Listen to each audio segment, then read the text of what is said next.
First of all, thank you, everybody, for being here, making such a success for the first edition of the MAD. It's quite stressful to see so many people. I'm used to have smaller groups. Also want to thank RAC for giving us the opportunity to being with there to do this event.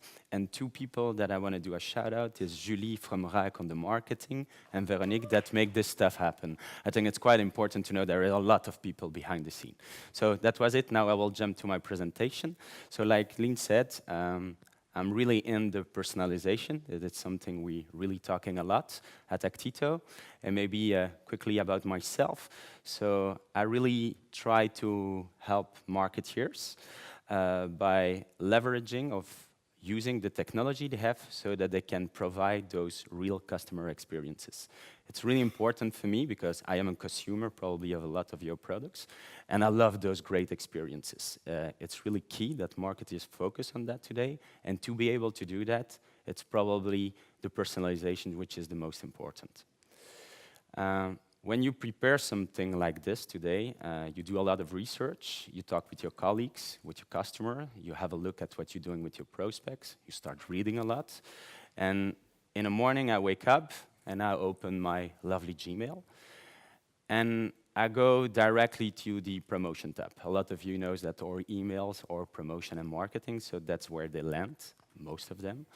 And I try to find out something where is at least something about personalization, maybe a little hello Jonathan or something. And out of 18 emails I'm seeing, I just found one, yes, it's in French, that say hello Mr. Wuurman. It's quite strange to see that people still don't use more the data they are collecting. Barbara told them they have first name, last name, just at the register. They ask it at the people in the store.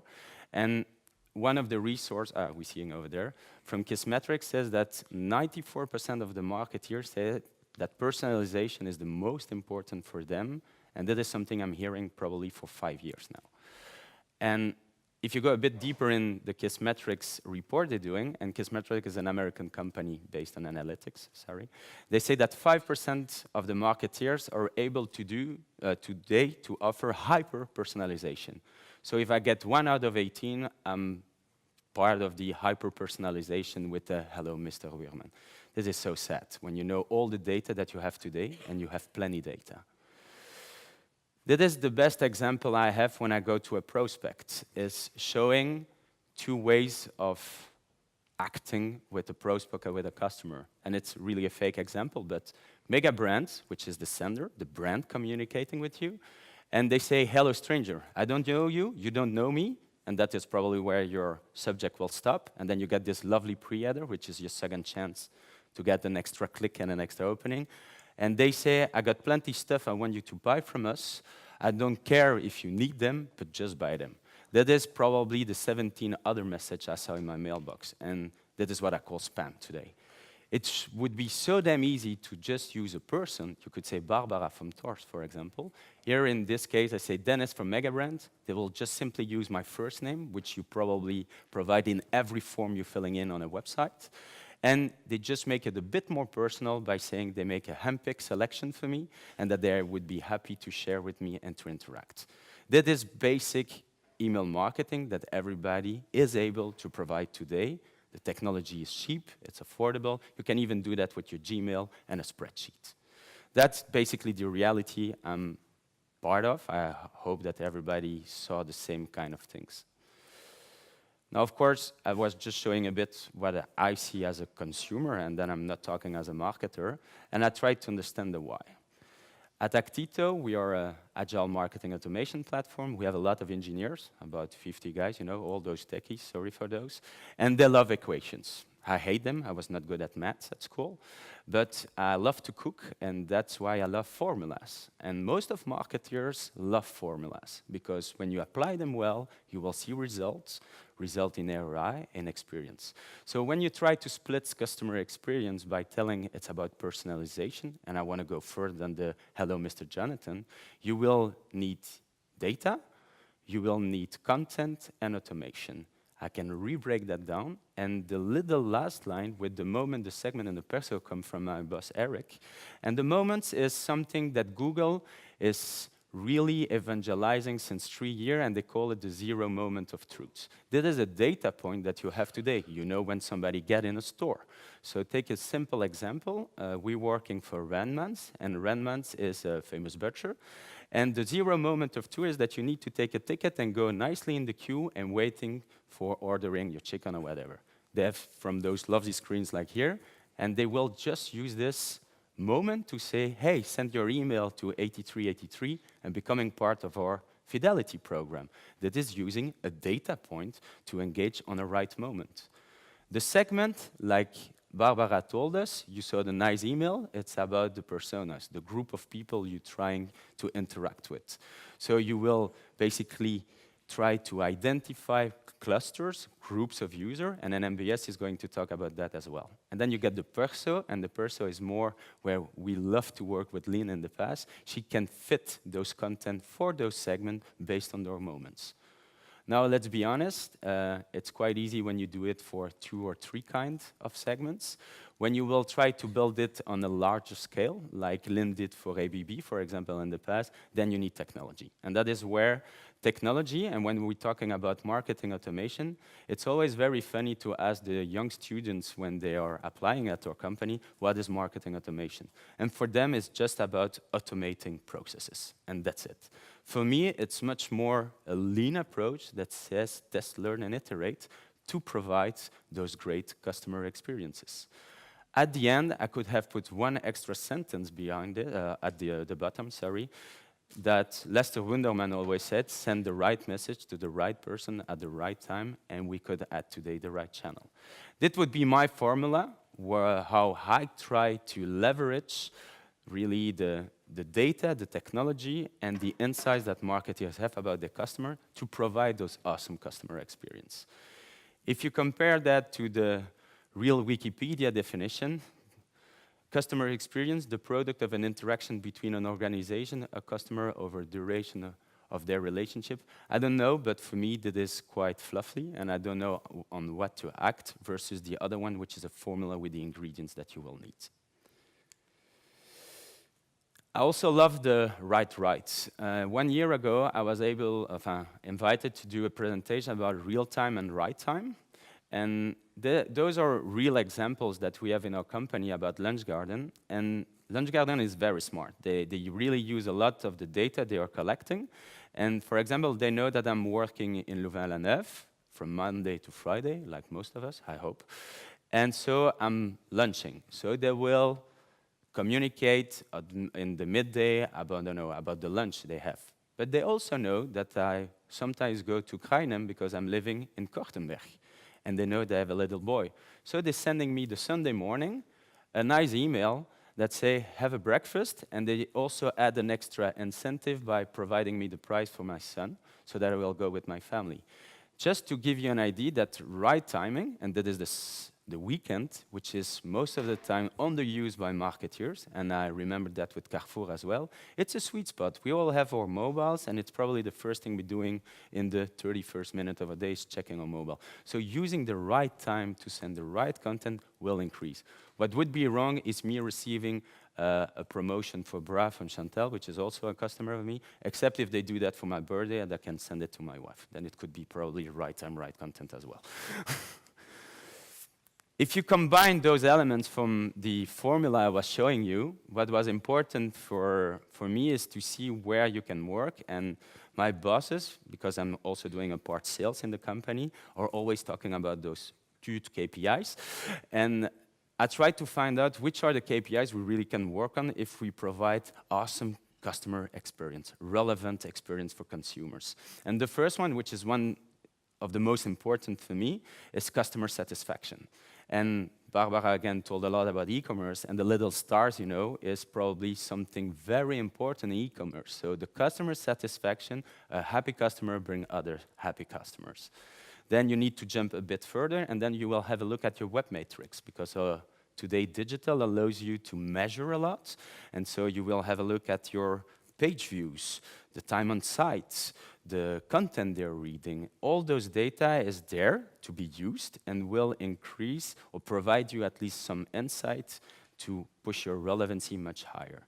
Then, of course, we're working on the funnels, which would be the third one, marketing qualified leads, sales qualified leads, sales at the end. And Tim is having a nice approach on that one in the afternoon as well.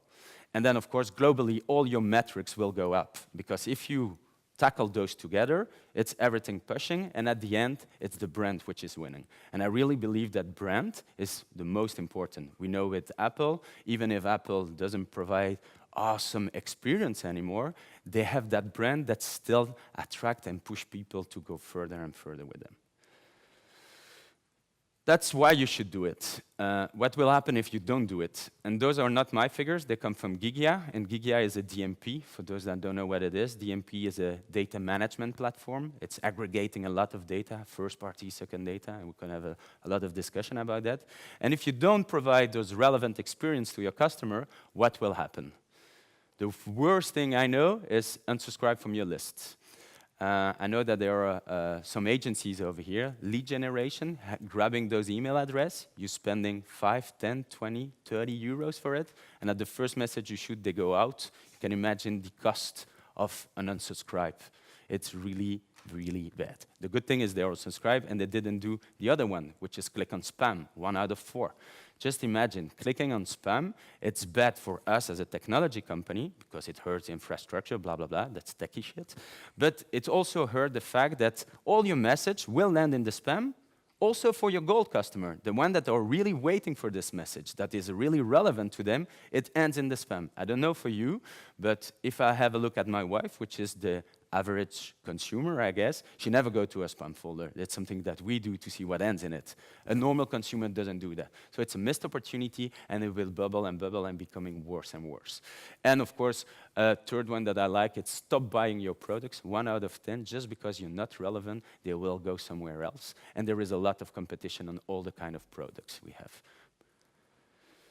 I like some takeaways at the end, and this graphic is something I saw a bit more than 8 years ago with José Fernandez. We hired me at ACTITO, and we already had this graphic, and we call it in French l'escargot, and it's a way to identify the customer journey. And what I try to do is putting those green areas, which are moments that you can use. You remember those basic moments in the beginning, data points that you could use to interact with customers. And that is how you can build plans. That is things that Raak is doing awesomely well with their customer, because when we start, customer will send a welcome and it will stop over there. There's a lot of opportunity and missed opportunity. Think, for example, the attract would be the banner, the engage will be booking a test drive, the growing would be a welcome sequence, the nurturing will be all those elements you saw on the website that works well. Even if you cannot link them to people, it will help you to provide better content and learn more your customer.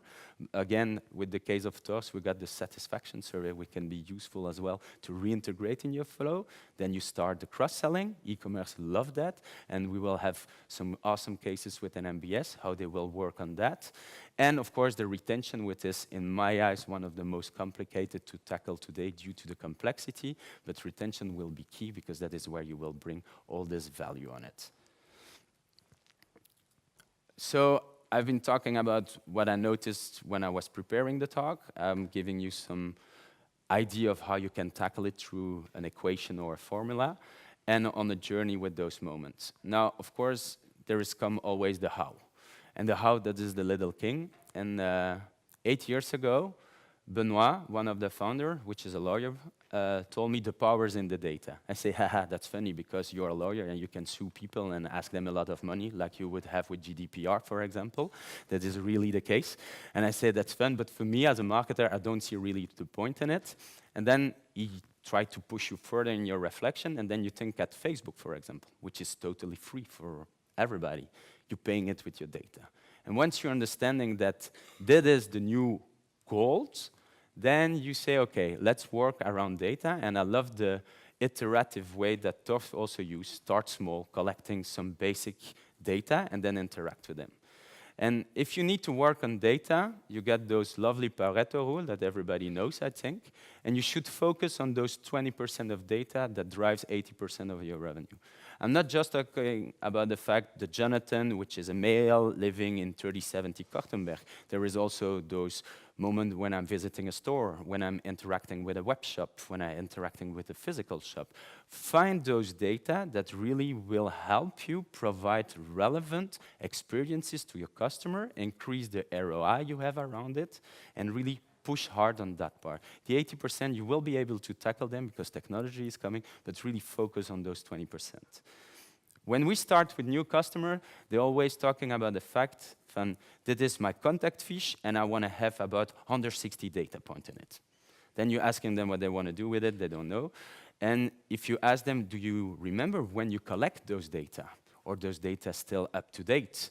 And that is where the recency for me is the most important. Think for the people that are doing a lot of email marketing, if you have a look at your @Yahoo email addresses, those one are really badly performing today because those are all people change email address through time.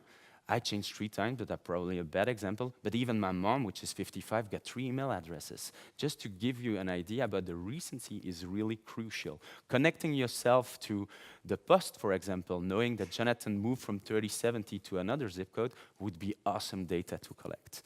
And then the most important, and that's probably the influence from the lawyer behind me that say, own your data. And we have a lot of discussion with our customer about social media, second-party data, third-party data, and we can have a lot of discussion about that. But this is not something you own. It's coming from the outside. You don't know what those guys did with it. And again, with those GDPR stories coming up, I would rather take care about it and really try to build your own pool of data. Those are a few examples about data, and the profile is probably something that 90% of you have already in a database. In an Excel sheet, because everybody using still Excel, although we have some more fancy stuff.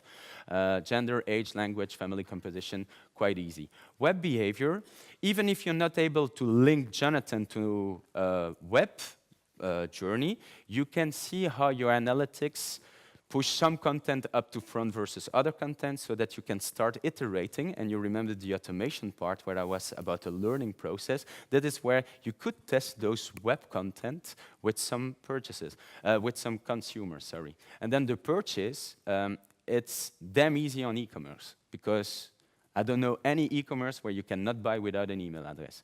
So basically making a link between a contact information and a purchase is very easy for everybody, and it's of course greatly relevant because it's effectively what Jen just bought on the website. This is a survey we're doing every year or 2 years, depending, about the fact that a lot of marketers collecting data, but you see that there is also a little glitch, I will say, between the fact that you're collecting and that you're using those data. Contact information, everybody does it, and only 75% of this data is used. I think it's even a bit more lower than that because this is filled in by marketeer. Declarative data, again, just opening a discussion with your customer, you would be quite impressed about the amount of answers. I talked that Barbara told about 40% of the people that really interact with them and provide extra data online to register. Transactional, I told you, you have them. And then you get the most fancy one with the digital and the predictive, which is AI, and there will be talks about that. This image comes again from one of my colleagues that said the world is not flat. I say, haha, that's funny, everybody knows that. But he's also saying that your data model shouldn't be. And when I'm discussing again with customer and prospects, what do we receive most of the time? A CSV file. A nice, flat file about a consumer and try to do something. You need more those star and relation models that you will push in any kind of technology so that you can listen to those moments, those triggers that allow you to interact at the right time with the right customer, with the right level of personalization. And of course, you will use your analytics to identify if it's working or not and starting the iterative process with your team, even alone, and that's easy. I'm a dad from a little boy of 7, and he loves Lego. And when I try to explain what is agile data management, I love the idea when he started with Lego when he was 4. You just get one little man with a sword and a helmet of something. And after a couple of weeks, you want something more complex. And he's putting a second one. Then you're having already a relation between, for example, a dad and a mom. That's already a more complex data. The ones that doing data knows that this with Excel will become quite a pain and a hell to keep and to use. And at the end, you're finishing with something like me. I have a wife, a kid, and 2 dogs. So this is a very complex model. What I want to show by that, start small, think big, go by iteration, based on the learnings, based on those content that you have available. And this is not rocket science. I started this 8 years ago, and we're still using the same approach with everybody, and it is really, for me, the only way of doing it. There is, of course, and I don't want to talk too much about the channel, but when you producing content, we're not consuming content the same way on a huge screen, on a print, on a mobile. So having those asset management, and I know that there are quite a few of those vendors over here today as well, that is really key to provide the best experience in the best channel, of course, with your consumers. I see that time is flying away. I love examples because that's the best way for me to think and to share with my customers and prospect ideas. So when we talk about website personalization and product recommendation, the upper left with the welcome back is something quite basic today. You go on a website, you subscribe to the newsletter, and when you come back, they have some area of the website where they can re-interact with you and say, hey, awesome, you just came back. That is quite better than before, that the old way, where it was a one-fit-all story. Then you get the adaptive way, that based on a profile will just not readapt a single part of the website, but the total homepage of a website. And most of the technology will focus on the homepage. And I think that is an issue, because I don't know for you, but I rather go through the homepage of a website, because I was reading a tweet that pushed me directly to the blog, so they need to interact with me in a different way depending on which page I'm going in. And that is really where dynamic content can be very useful, and you see tools like Adobe really working hard on those parts of the technology.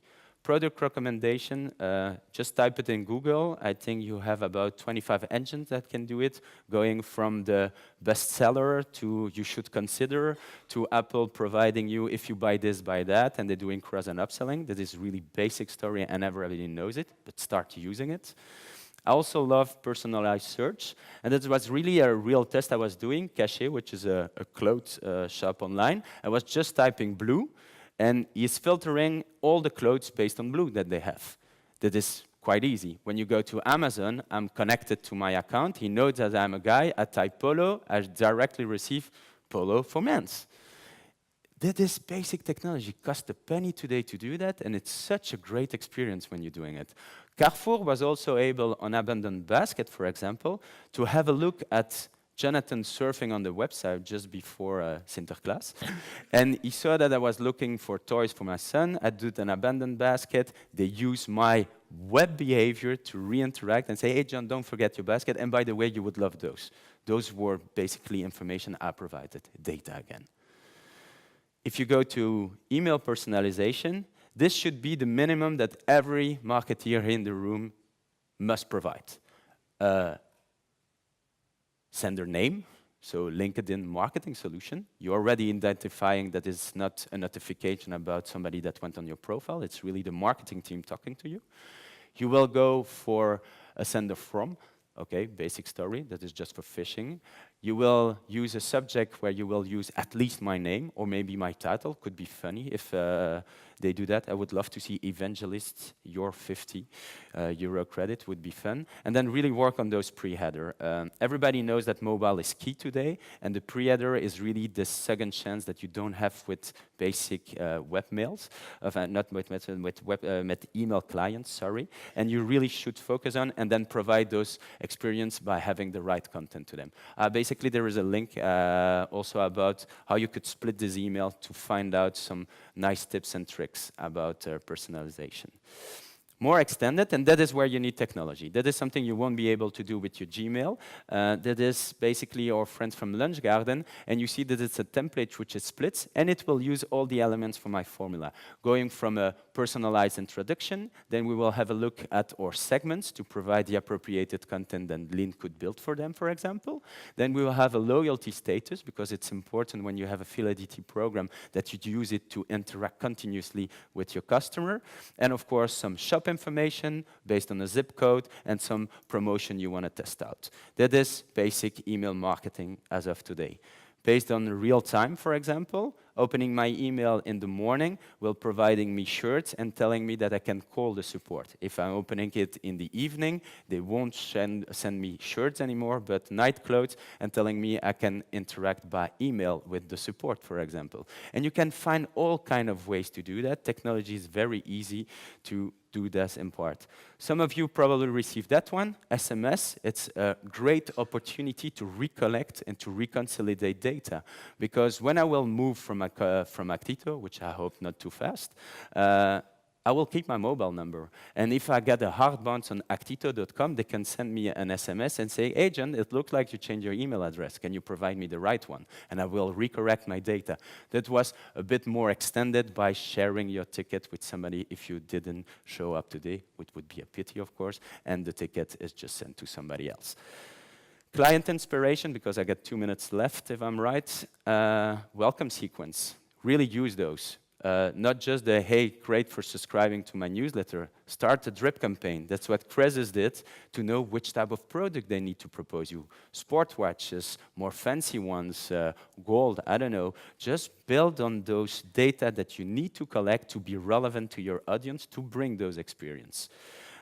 Rewarding loyalty. Proximus is doing it. Everybody should do that. That is, again, an email doesn't cost anything anymore. Just use those channels to re-interact with your consumer that you didn't saw for a couple of times by telling them, hey, don't forget, you got 250 points, and those will be lost in a couple of days if you do jump in the store.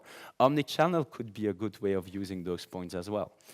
Then you get the anniversary, basic story. Everybody knows them. Mine is the 5th of June, but you can also say your customer sends a year, for example. That would be an anniversary. Ou la Saint-Damien in this case. Again, try to find those opportunities to bring experience, to communicate, to interact with your customer, and evaluate them, of course.